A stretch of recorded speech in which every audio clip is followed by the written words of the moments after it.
welcome to another battle report. This is 2500 points between my Bretonnia and the Undead army. The Undead army is both Tomb King and Vampire Count combined.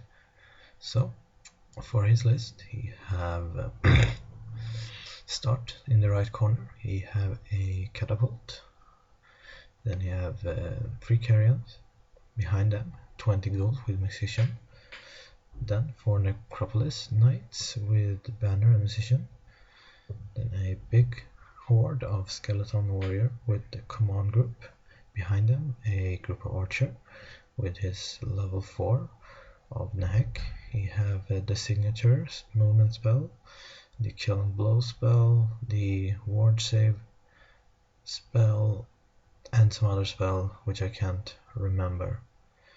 Then you have 9 black knights with a Vampire Count's BSB in it, 2 spirit hosts, 3 more carrions. On the tail you have some more archers with his level 2 Lure of Light in it with speed of light and banishment.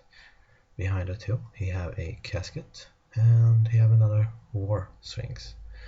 For my list, from left I have 2 units of 3 packs with musician. Then I have a lord with the Gauntlet of Duels and Virtue of Confidence. Then I have 15 errant knights with my level 2 damsel. In it she have the curse and wild form. Then I have 12 questing knights with my BSV, 1 of rollable armor save, a lord, 1 of rollable, and a paladin with heroic killing blow. And then 12 realm. In that unit I have another damsel with wild form and savage beast, and to finish up 5 yeomen. And I pushes up my Pegasus knights out of charge range from his warslings, and I couldn't push up my yeomen so far because his carrion could charge me, so they stay put. So for his first turn, because I have to pray, he takes the first turn.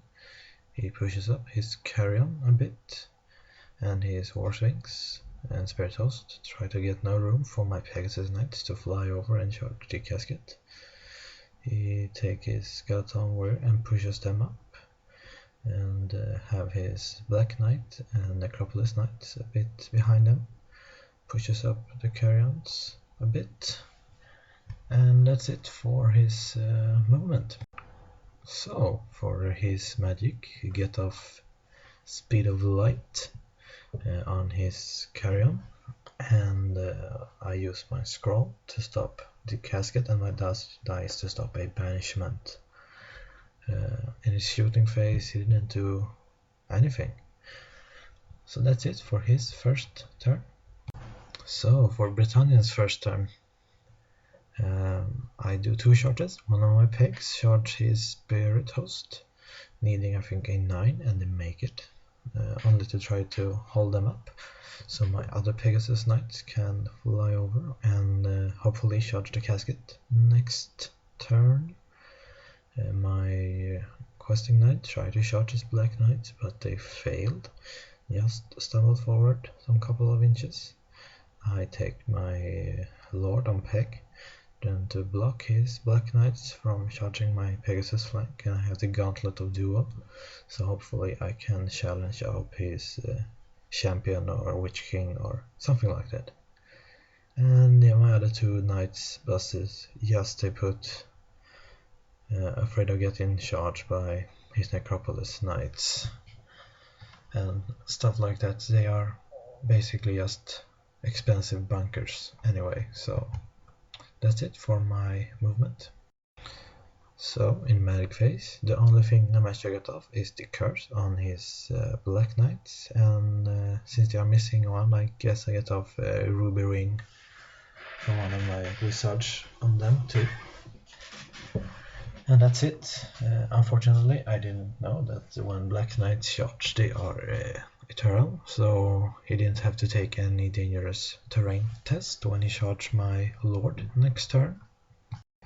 Well, in combat His Threathouse does a wound on my Pegasus Knights, but since I have a charge and a musician, I win by 1, so he takes a wound.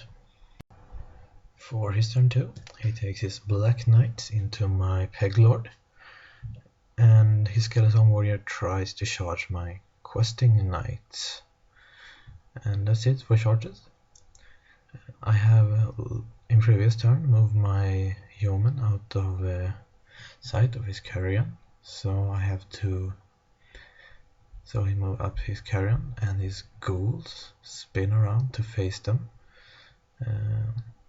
And he spin around his Warwings to face my Pegasus Knights and fly back with his Carrion.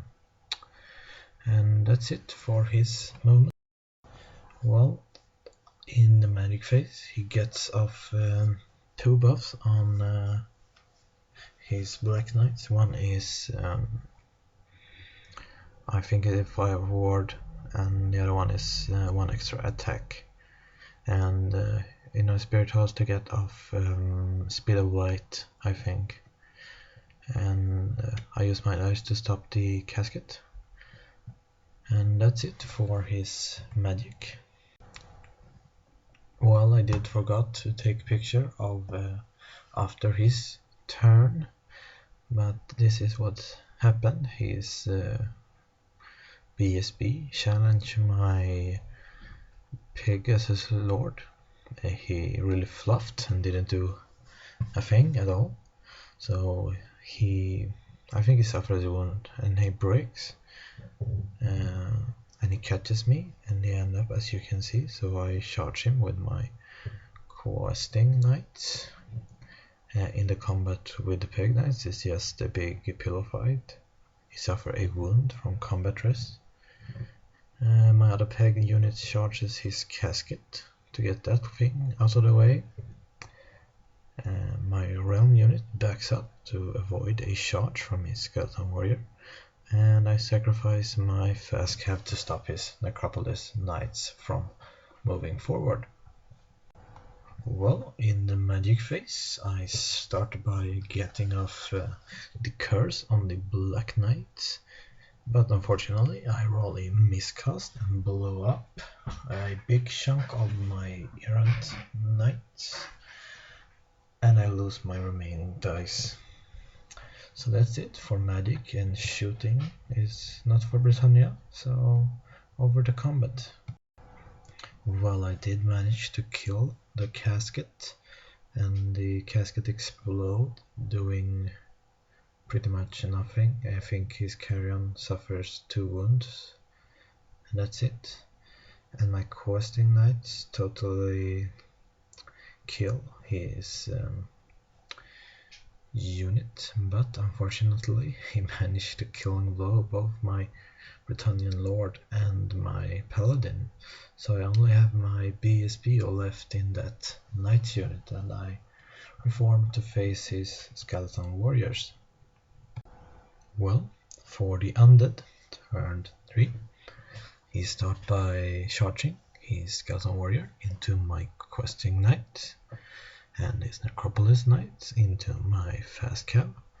His Ghouls fails a swift reform test. I think they failed like 3-4 of them each game, so they end up just sticking around, spinning around for most of the game.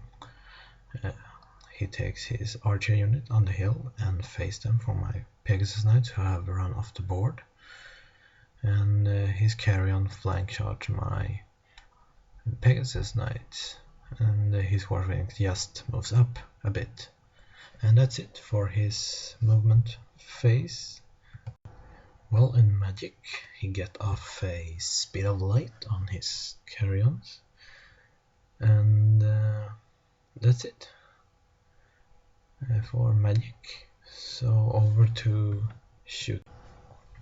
His Archer and Catapult managed to do 2 wounds on my Realm lands, and I passes my Panic test because of the Catapult have that special rule with the Scallow Foe. So I Panic test -1 leadership, but I stay on the board. So over to combat. Well, my Pegasus Knight, they suffer 2 wounds, but they do 2 wounds on the carrions. And, well, they stick. And, well, questing knights do some wounds to the skeleton, but suffer none in return because they have weapon skill 5, so hitting on 5 didn't manage to knock one off. So for my turn, I charges my realm into the flank of his skeleton knight. I'm actually not afraid of Necropolis Knight's flank charge my realm because I believe that the skeleton will leak so much combat rest that I will manage to break them in combat anyway. So, and my Pegasus Knights move up out of sight of his Warswings, maybe charge his archer unit on the hill next turn. Well, in Magic I managed to get off the Bubble Savage Beast, and in combat I kill almost every one of the skeleton warrior. He have 5 of them left after combat resolution. So well, a good thing to do if you're a Bretonnia player and get off the Bubble Savage Beast is move your damsel to either the left or the right lane so she can strike with all of her 4 attack, strength 7, and well, that's a good advice, and you can actually not get striked back because you're in the 2nd rank.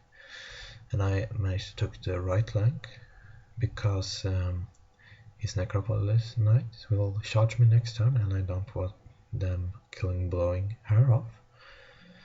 In another combat with the Pegasus Knight, the Spirit Host and the Carrion, he break me and I run and I roll 111 and well, he catches me and he ends up over there. It's kind of bad only having like 1 picture from my whole turn tree, but not a lot of things happened. And we'll move over to his turn 4.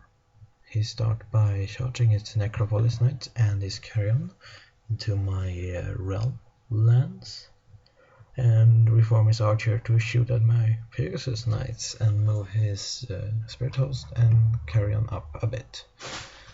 So that's it for his movement. In the magic phase, he did get off the Bubble double attack spell, but he rolled a miscast and a dimensional cascade, so his wizard gets sucked into the void, and it was the general and the Hierophant, and well, it's bad. I can say no more than that. But I do manage to heal some wounds on some units that have suffered something, which actually turned out pretty good for me because the skeleton got more, so that's a lot of more combat rest for my part. And well, that's it for his magic. I think he also got off Speed of Light on his archer unit on the hill. He tried to get off the banishment on my peg, but I stopped it, and his catapult shot at my peg unit, but it scattered off. So while in the combat, I managed to kill his skeleton, get a lot of combat rest, and get his Carrion crumbles to dust, and most of his Necropolis Knights too. But since I have wild form, I make way with my damsel to the back rank to splash some birds, and she managed to kill, take 3 wounds on them, so that was a very important thing to kill them. And in my turn then I charge my questing knights into the flank of his Necropolis Knights. I fly my Pegasus Knights over his archer units and heading for his catapult. My errant lands, who have been hiding behind that hill, actually decided to move up to get some line of sight, maybe charge down some Carrion or Spirit Host. And that's it for my movement, turn 4.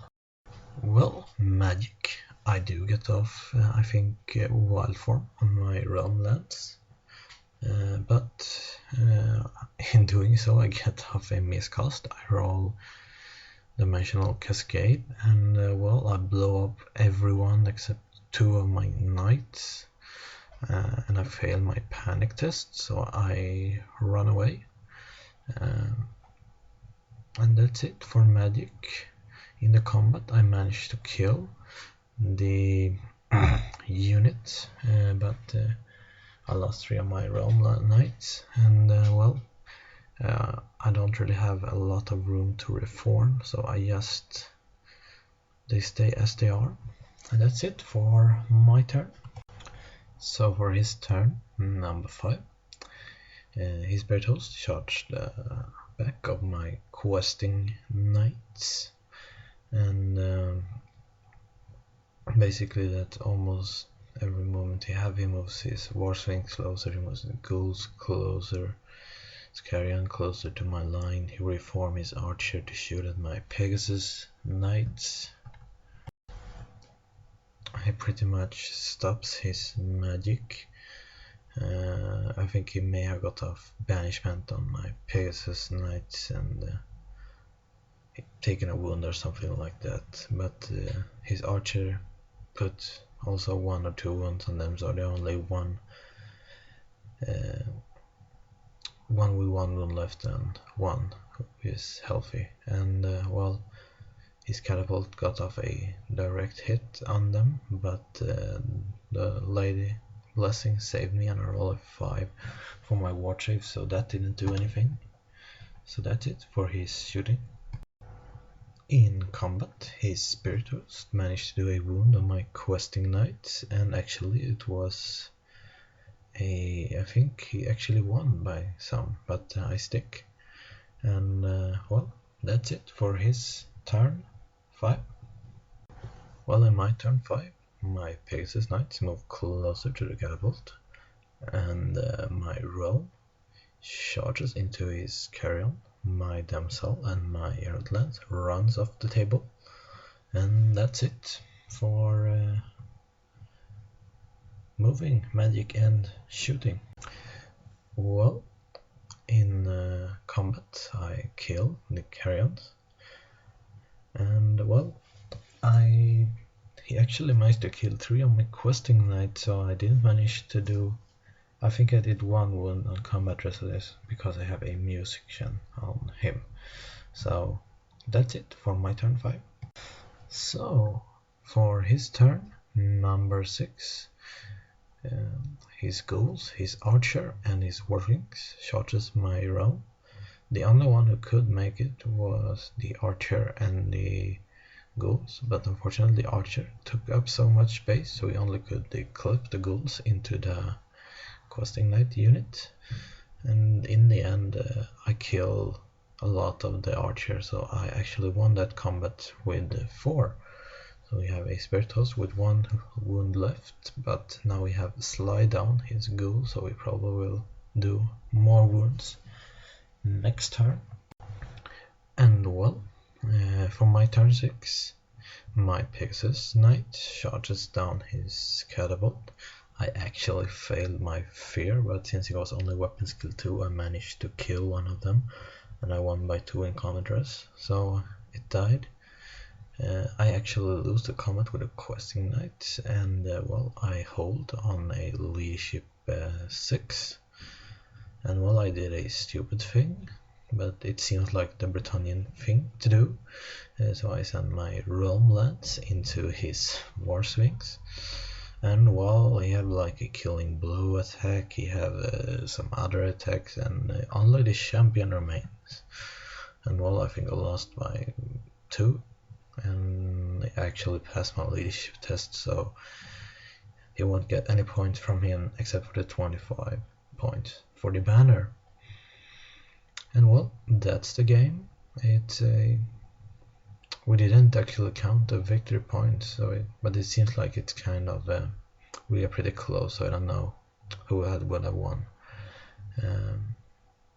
But it was a fun game and a very fun opponent, and I think Tomb King very much deserve to use the Nagash rule, because they are so much better now than they were before. So that's it for me. Thank you so much for watching. Bye bye.